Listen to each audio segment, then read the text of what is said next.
তো এখন আমরা 8 দাগের অঙ্কটা শুরু করব, লাভ ক্ষতির। এটাও একদমই সহজ অঙ্ক।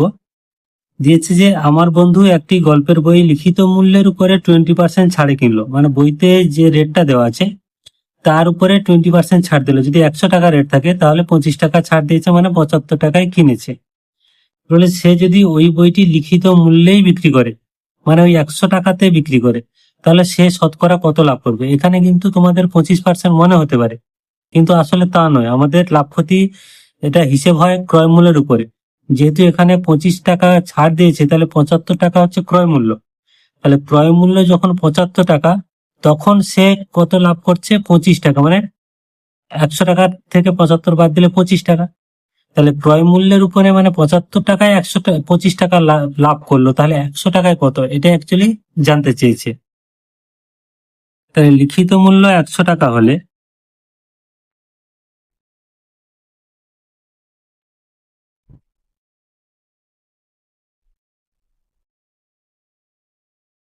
ক্রয় মূল্য সমান 100 বিয়োগ 25, কারণ 25 টাকা ছাড় দিয়েছে শতকরা, মানে 75 টাকা। অ্যাকচুয়ালি সে কিনলো কত টাকায়? 75 টাকায়। এইবারে এই 75 টাকায় কিনে আবার 100 টাকায় বিক্রি করছে, মানে এই 75 টাকার উপরে 25 টাকা লাভ করছে। তো সেটা আমরা একটু লিখে নেবো যে লিখিত মূল্যে বিক্রি করলে, লিখিত মূল্যে বিক্রি করলে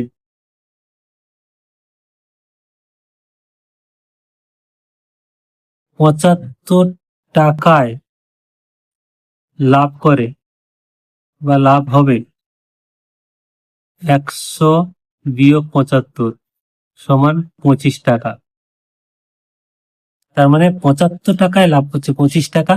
শতকরা লাভ মানে আমাদের 100 টাকায় কত, সেটা আমাদের বার করতে হবে। তাহলে আমরা আগের মতো সমস্যাটি করে লিখব, যে সমস্যাটি হলো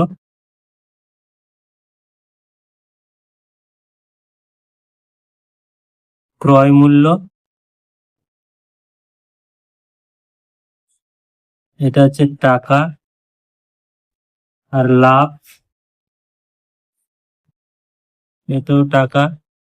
এবার ক্রয় মূল্য যদি আমাদের 75 টাকা হয়, তাহলে লাভ করছে 25 টাকা। ক্রয় মূল্য যদি 100 টাকা হয়, তাহলে লাভ কত? তাহলে এটাই হলো মূল ব্যাপার। এই জিনিসটা তোমরা তৈরি করে নিতে পারলে অঙ্ক হয়ে গেছে এবার ঐকিক নিয়মে। তাহলে 75 টাকায় লাভ হয়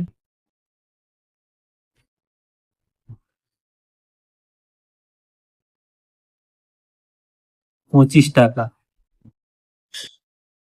1 টাকায় লাভ হয় 25/75 টাকা, আর 100 টাকায় লাভ হয়, এটা দেখে দেখেই লিখবে, 25 গুণ 100/75।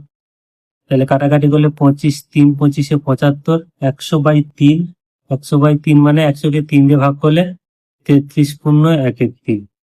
তাহলে 100 টাকায় এত টাকা লাভ, মানে শতকরা 33 পূর্ণ 1/3। তাহলে অতএব সে শতকরা 33 পূর্ণ 1/3 লাভ করলো।